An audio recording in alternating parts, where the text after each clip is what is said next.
Well, here's the deal. The NFL months ago did some in-house investigation of reports that young Detroit Lion players were betting on games. Well, they weren't betting on NFL games, but they were placing bets. Jameson Williams, the number one draft pick wide receiver, Alabama, is one of the guys. Oh. He got suspended 5 games. Mm-hmm. 3 other guys got suspended, and they released 3 of the other guys. 4 staffers in the locker room, people that work for the club, the equipment guys, field workers, whatever, they were part of this thing. They all got fired. All of a sudden, the NFL starts to worry about if it's happening in Detroit to that number of players, is it happening in other places? And now we find out Indianapolis, starting cornerback, young guy by the name of Isaiah Rodgers. He was expelled from the facility yesterday. He is facing expulsion from the league. Evidently, the investigation has found that Isaiah Rodgers had a burner phone with a bogus ID and placed over 200 bets last year on games, on NFL games, on his Colts. I don't know if it was to win or to lose. He's facing expulsion from the NFL. And to your point, yes, there has been history. Art Schlichter had the gambling addiction and wiped out his career. Prior to that, way back in the day, Paul Honan got suspended for a year. Alex Karras got suspended for a year for gambling on games. That was back in the 1960s.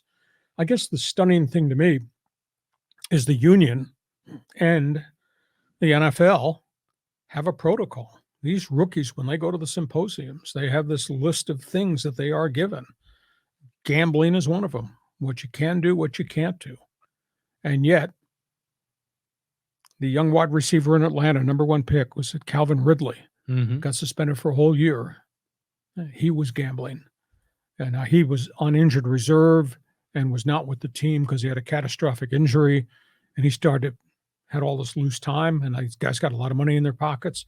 He started gambling, got addicted. So he got suspended for a whole year. Now he's just been reinstated. These guys should know, better pay attention to know. And you got this guy's placed 200 plus bets on sporting events, including NFL games, including his team. And he made the bets from the facility. And it's all laid out right there.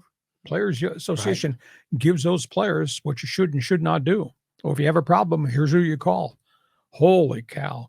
So I don't know if this is the tip of the iceberg and if it's going to grow, or whether this is just an isolated incident of stupidity. Yeah, well, they've got to crack down on this sort of thing, because if there's any appearance that these games are rigged, I mean, it becomes like the WWE, where it's just orchestrated. But the league is not operating from a very firm position, because they're kind of two-faced on gambling now. Yeah. For the longest time, gambling and the NFL there was a great wall of China that separated the two.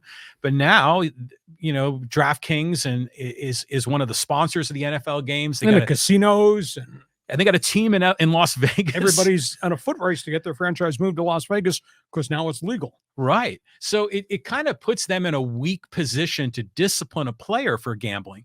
But it seems to me, if you're running a league like that, you should be able to say, don't bet on football. If you want to bet on, LeBron, you want to bet on, Aaron Judge, go for it.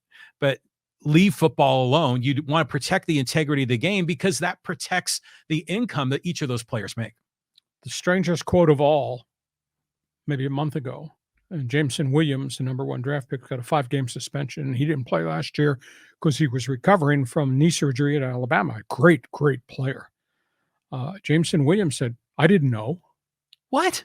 I didn't know. Well, obviously, you didn't open up any of the material they gave you at the rookie symposium that each of those draft picks gets. That's BS. That's pleading ignorance. I mean, that. I mean, that before you ever got drafted. In high school and in college, you're not supposed to bet on sports. So, I mean, no, I don't buy that at all. So I just fear this is the tip of the iceberg. And I think if it's 2 teams that's occurred, it's probably occurred other places. But they'll come down hard on it. It is the